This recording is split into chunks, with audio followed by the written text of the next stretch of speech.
Hello and good evening. You're watching Eye on Africa on France 24 with me, Nadia Massi. The headlines on the continent tonight. A transition deal signed in Sudan. The aim to bring about elections and democratic rule, but many civilian activists fear the military will continue to retain its grip on the country. A political lifeline for South Africa's Cyril Ramaphosa, the ANC saying it will vote against any attempts to impeach the president, this in relation to allegations of money laundering and fraud. And as vigils are held in eastern DR Congo following an alleged massacre last week, ceasefire talks between rebels and the government grind to a halt. It's very good to have you with us. Our top story in the programme. Military leaders and the main pro-opposition democracy group in Sudan have signed a deal this Monday to establish a civilian-led transitional government. The aim is to pave the way for elections and a democratic process. But already the deal has been heavily criticised by democracy activists. They point out that no date has been set for the transition to begin and fear the army will still retain significant influence over the country. France 24's Nick Rushworth has the details on what's been agreed. An agreement to hand over power.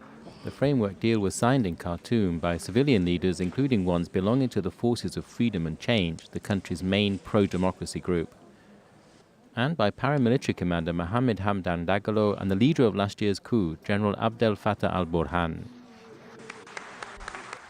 The agreement offers broad outlines for how the country will resume its progression to democracy over a period of 2 years. We affirm the complete withdrawal of the military from the political process. The military must go back to the barracks, while political parties should head to elections.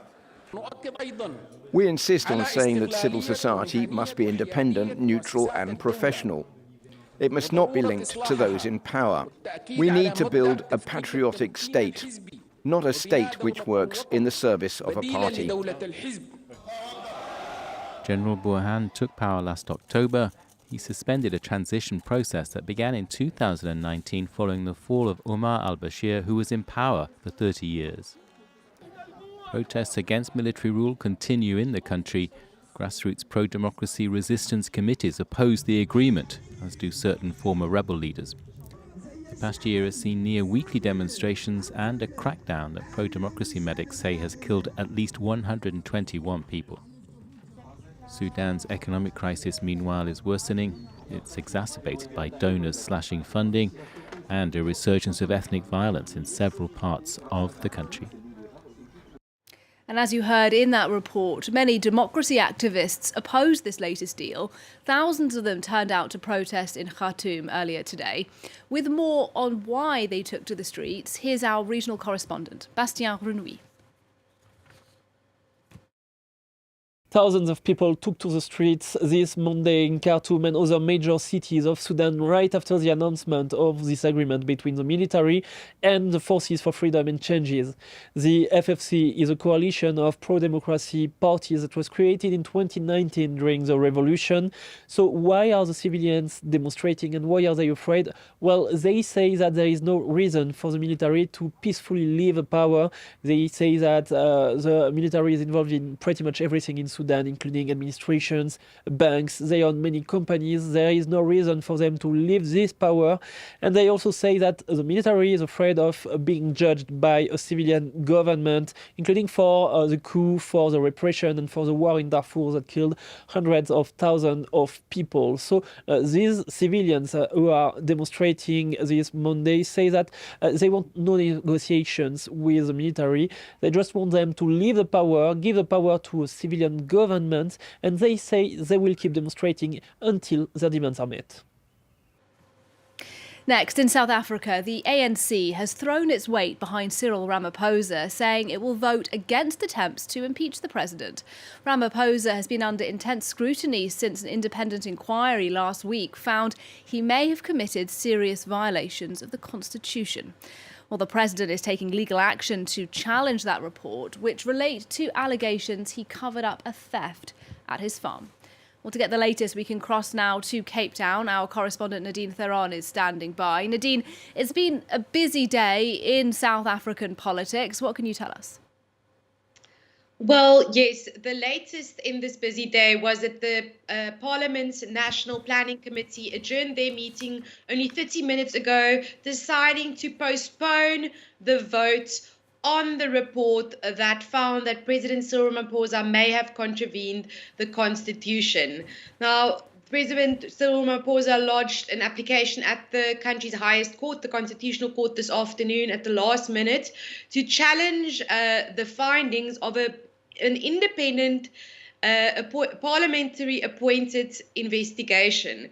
So the meeting that followed this evening as to whether to proceed with the vote tomorrow or not adjourned with members agreeing that this court challenge really threw a spanner in the works, and basically the country's courts are now, Parliament is being taken to court, and Parliament can oppose the president's application in that court. Several opposition parties have also indicated that they would like to challenge Ramaphosa's challenge to the report. So it's been a very confusing day, but what we do know is that for the moment, the ANC's majority seats in Parliament will keep Ramaphosa in his position.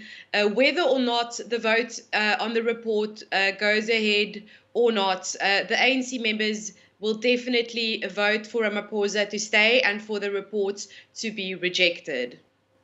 All right, well, we'll see what happens tomorrow. Thanks very much indeed. Nadine Theron for us there, reporting from Cape Town.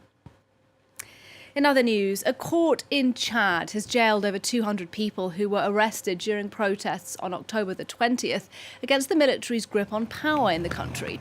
Police then opened fire on demonstrators. At least 50 people were killed, most of them protesters. Over 400 people were put on trial for charges including arson and disturbing the public order. France 24 spoke to the country's public prosecutor after those verdicts came in this Monday. 262 defendants were sentenced to prison terms ranging from 2 to 3 years. 80 defendants were sentenced to suspended sentences ranging from 12 to 24 months. Well, meanwhile, lawyers in Chad had boycotted the legal proceedings. They described the case as a parody of justice, saying the defendants had been illegally transferred to a prison far from the public gaze. Here's one of those lawyers. We've never been in agreement with the way that, first of all, they were arrested and then sent far away from where the violation was committed. In less than 2 days, more than 400 people were sentenced. In other news, a vigil has been held in Goma, eastern DR Congo today after reports of a massacre in the village of Kishiishi last week. The government has announced a period of national mourning, saying around 300 civilians had been killed there. It has blamed the massacre on the M23 rebel group, which has denied responsibility. Well, the fighting in eastern DR Congo has escalated in recent months, forcing hundreds of thousands of people to flee their homes. In Kenya, government officials and rebel leaders have been holding talks this past week aimed at securing a ceasefire in the region, although M23 were not in attendance. Those talks were due to wrap up this Monday, but have been postponed, as our reporter at the conference, Vivian Wandera, now explains. The Nairobi-led DRC peace talks were postponed after different groups that were present alleged that their personal welfares had not been taken care of. This situation triggered the exit of rebel groups who left the peace talks. Former President Uhuru Kenyatta, who is also the facilitator of the peace process, gave a stern warning to the organizers of the peace talks and told them to ensure the situation has been taken care of by dawn. Here is more of what the facilitator had to say. For those who are involved in organizing this event, don't think that peace is something to play with. Peace isn't something to be played with. Exercise your responsibilities, and if you don't, I won't have a problem standing up and telling the world to never give these people money again if they cannot organize meetings and assist us in the way they're supposed to.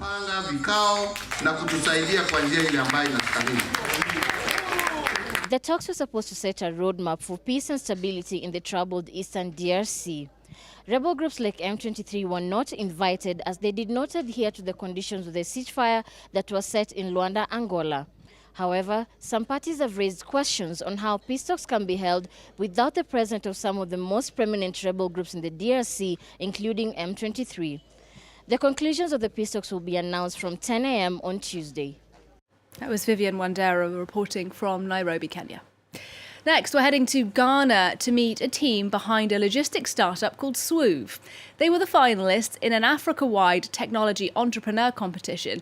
And despite the economic downturn in Ghana, their business is flourishing, as Caroline Lamboulay reports. It's already making more than 5,000 deliveries per month. Swoove's founder says launching a business during an economic downturn has served as a baptism of fire. Because of the economic pressures, it's driving everybody to be more cash efficient, right? So you have to be very cognizant of how much your customers can afford and what they can do, and build your operations and your product to suit that, right? So even though it's tough times, I think businesses that can survive within this particular time frame will do even better when times get better. And I'm expecting times to get better maybe within 2 or 3 years, right? Swoove connects small businesses and e-commerce companies to logistics services. The founder says they're able to do this thanks to the process of digitization that's now taking place in Ghana. Our service providers are then notified. The startup was one of 5 finalists in this year's MEST Africa Challenge. 500 companies applied in hopes of winning the annual competition. The top 5 finalists will benefit from coaching throughout the life of the companies. When you find an entrepreneur here who's been able to launch a business, grow that business, rally up interest, finance, resources, talent around that, it's a huge feat, right? Just because it's harder to find those things here. Senegalese e-commerce platform Quelly won the competition this year. It focuses on bringing African-made products to the global market. And that's it for Eye on Africa this evening. There is just time, though, to show you some images of the pyramids of Giza, as you've probably never seen them before. The French fashion house Dior held its fall men's 2023 show in the shadows of the ancient tombs.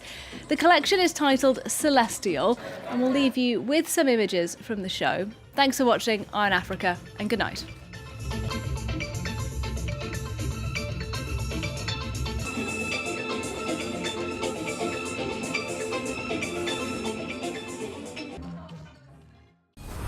In Ukraine, our reporter met those people who managed to escape Russian occupation. Так тяжко. Там страшно вже було просто виходити на вулицю. Галя, ти нацист, ти нацист. Russian propaganda drums on with the myth of denazifying Ukraine. Вы знаете, спрашивают, насколько сейчас страшно быть русским на Украине? Ну, примерно так же, как евреям в мае 1933 года в Германии.